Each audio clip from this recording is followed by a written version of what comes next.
শখের বশে মাত্র ২ দিন আগে নতুন মোটরসাইকেল কিনেছিল মারুফ।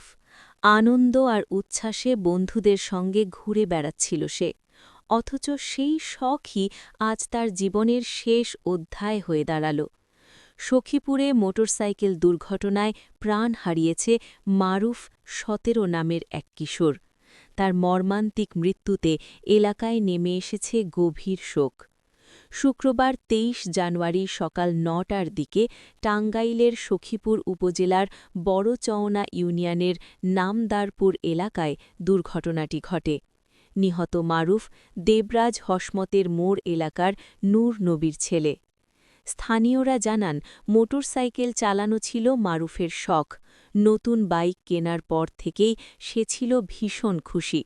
২ দিন ধরে আত্মীয়-স্বজন ও বন্ধুদের কাছে সেই আনন্দ ভাগ করে নিচ্ছিল। কেউ ভাবতেও পারেনি এত দ্রুত সেই হাসি মুখ নিথর হয়ে যাবে। খবরটি এলাকায় ছড়িয়ে পড়তেই মারুফের বাড়িতে শুরু হয় হৃদয় বিদারক আহাজারি।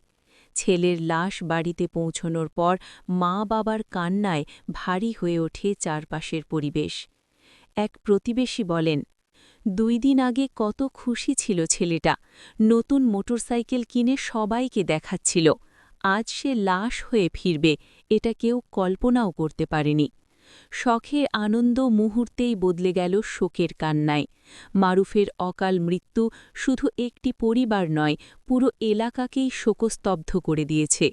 এত অল্প বয়সেই নিভে গেল একটি তরতাজা প্রাণ, রেখে গেল শুধু কান্না আর দীর্ঘশ্বাস।